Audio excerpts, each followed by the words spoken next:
조갑제 TV 시청자 여러분 안녕하십니까.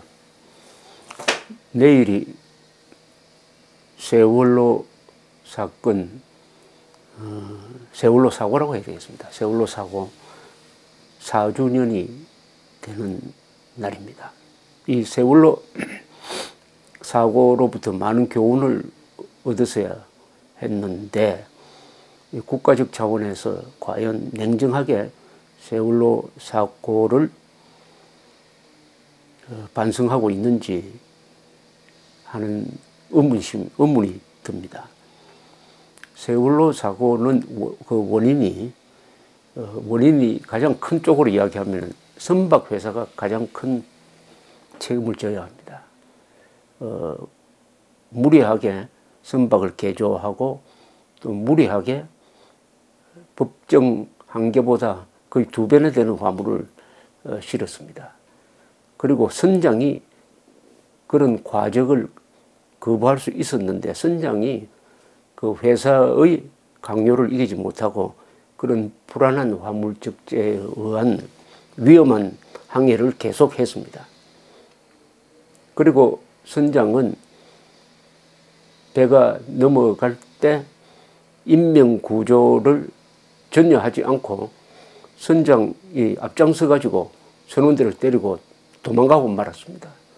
그러니까 남아있는 승객들을 안전하게 인도해야 할 사람이 없어져 버렸습니다. 전쟁이 났을 때 국가 지도부가 도망간 거하고 마찬가지입니다. 그러나 바로 근처에 해경 경비정이 있었으므로 5분 만에 현장에 출동해 가지고 자력으로 바깥으로 나온 사람들 170여 명을 해경이 구할 수가 있었습니다. 구조할 수 있는 시간은 한 40분밖에 없었습니다. 넘어가기 시작하면서 완전히 엎어지는데 40분이 걸렸습니다. 해경이 구조할 수 있는 시간은 40분밖에 없었습니다. 그러나 이 사고가 나자 사고가 정치화되었습니다. 언론이 특히 좌파 언론이 선동에 나서고 정부가 제대로 해명을 하지 못하고 여기 정치권이 끼어들면서 이 세월호는 단순한 교통사고 차원을 넘어서 일종의 국가적 참사로 그려지게 되었습니다. 특히 언론의 선동이 심했습니다. 이 기자들이 배도 잘 모르고 바다도 잘 모르는 상황에서 말하자면은 이 평지에서 일어난 사건인 것처럼 생각을 하면서 무책임한 보도를 했습니다. 예컨대 조선일보 사설은 이런 보도를 했습니다. 해경은 사설입니다. 해경은 세월호가 침몰할 때 제발로 걸어 나온 사람 이외에는 단 한 명도 구조해내지 못했고 안전행정부, 해양수산부 공무원들은 실종자 숫자도 정확히 헤아리지 못했다. 제발로 걸어 나온 사람 이외에는 단 한 명도 구조해내지 못했다. 해경 경비정이 도착했을 때는 배가 기울고 있었고 선원들은 다 도망가서 그 내부에 무슨 일이 일어난지 모르는 상태에서 우선은 바깥으로 자력 탈출하는 사람을 말하자면 건져 올리기에 바빴습니다.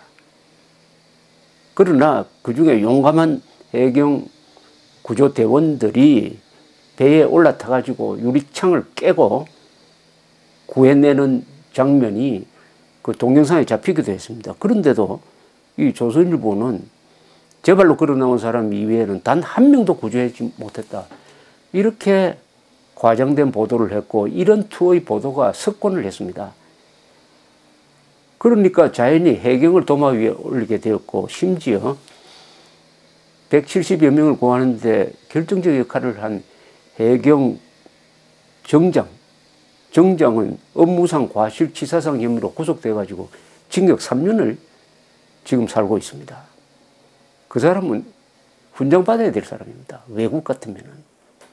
이렇게 하니까 정부가 잘못했다. 모든 것은 정부 책임이다. 대통령 책임이다. 이런 식으로 비난이 쏟아지니까 박근혜 당시 대통령이 치명적 결정을 합니다. 즉, 그 한 달 뒤에 해경을 해체하는 결정을 합니다. 해경을 해체한다? 어떤 조직이 잘못했다 해가지고 그 조직을 해체하면은 심하게 말하면은 해군 수병이 무슨 사고를 치면 해군을 해체하는 거하고 마찬가지인데 그런 어처구니 없는 결정을 합니다. 그때 발표문에서 이런 이야기를 합니다. 박근혜 전 대통령이, 당시 대통령이 이번 세월호 사고에서 해경은 본연의 임무를 다하지 못했습니다. 사고 직후에 적극적으로 인명구조 활동을 펼쳤다면 희생을 크게 줄일 수도 있었을 것입니다. 해경의 구조 업무가 사실상 실패한 것입니다. 박근혜 대통령의 이 말은 치명적이었습니다. 이것이 도화선이 돼가지고 박근혜 전 당시 대통령이 결국 탄핵으로 물러나는 출발점이자 국가적 진실을 지켜야 될 제1선이 무너지는 상황이었습니다. 문제는 이게 사실이 아니라는 사실입니다. 세월호 사고에서 해경은 본연의 임무를 다하지 못했습니다. 사고 직후에 적극적으로 인명구조 활동을 펼쳤다면 희생을 크게 줄일 수도 있었을 것입니다. 사실은 해경이 적극적으로 인명구조 활동을 폈습니다. 그런 한계가 있었습니다. 선장은 도망갔고 배는 기울고 있어가지고 40분밖에 시간이 없었습니다. 거기에서 어떻게 최선의 구조 활동을 합니까? 그러나 해경이 용감하게 선박으로 뛰어들고 또 그때 빨리 이 항공구조대가 왔습니다. 항공구조대원이 로프를 타고 바다로 떨어져서 헤엄쳐 가서 사람을 살리는 생생한 장면이 있습니다. 이걸 보았다면 해경이 잘못했다는 항복선언을 하지 않았을 것입니다. 그런데 이렇게 해놓고 그 해결책으로 해경을 해체하는 결정을 하고 말았습니다. 해경을 해체하는 결정을 하고 말았습니다. 이것이 좌파 세력, 선동 세력, 반정부 세력의 세력을 아주 고무하는, 격려하는 상황이 되고 말았죠. 그렇게 함으로써 박근혜 대통령은 계속 후퇴하고 말았습니다. 그 무렵에 문창극 씨를 총리 후보로 내정을 했는데 KBS가 문창극 씨가 어느 교회에서 한 연설 중에서 아주 근사한 연설이었습니다. 한국 현대사를 긍정하는, 그 중에서 친일로 보이게끔 일부분의 연설 내용을 부각시켜서 문창극 씨를 친일파로 몰아가는 이런 선동을 했는데 나중에 알고 보니까 문창극 씨 집안은 이 항일 독립운동 하던 사람들의 후손이었습니다. 그런데 이 선동에도 또 박근혜 대통령이 무릎을 꿇고 내정을 취소하고 말았습니다. 그러니까 계속 밀린 거죠.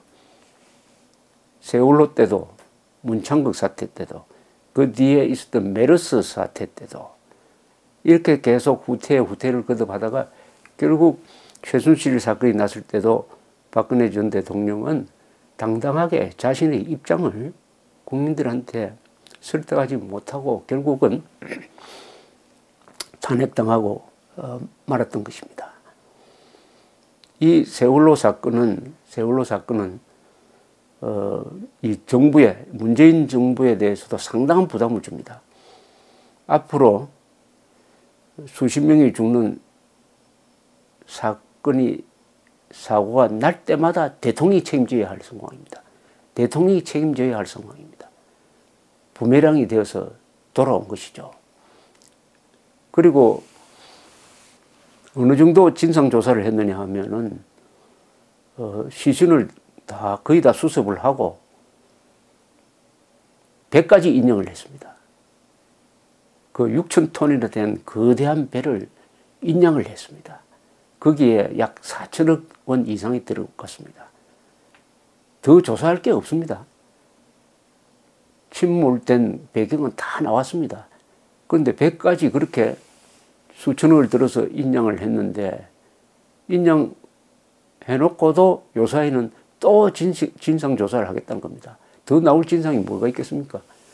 그럼 미국 잠수함이 들여받아서 침몰했다는 결론이 나올 때까지 계속하겠다는 것인지, 이런 것은 국가의 책임과 개인의 책임을 확실하게 구분하는 그 기준이 망가져 버렸다는 것입니다. 모든 일을 국가의 책임으로 돌리기 시작하면은 국가가 존재할 수가 없게 되는 것입니다. 개인의 책임, 회사의 책임, 정부의 책임은 명확하게 법적으로 구분되어 있는데, 이 세월호 사고를 정치적 공세로 이용하는 바람에 그 구분이 애매모호하게 되어버렸다. 지금 광화문 광장은 세월호 유족들이 그 일부를 차지하고 있습니다. 광화문 광장은 서울 시민들한테 돌려주어야 합니다. 광장은 어떤 특정 집단이 차지하는 게 아닙니다. 광장이라는 것은 누구의 공간이기도 모든 사람들이 공간이 되어야 하는 것이죠.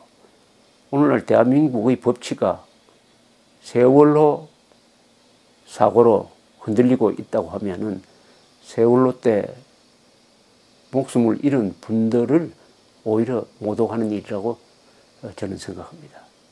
감사합니다.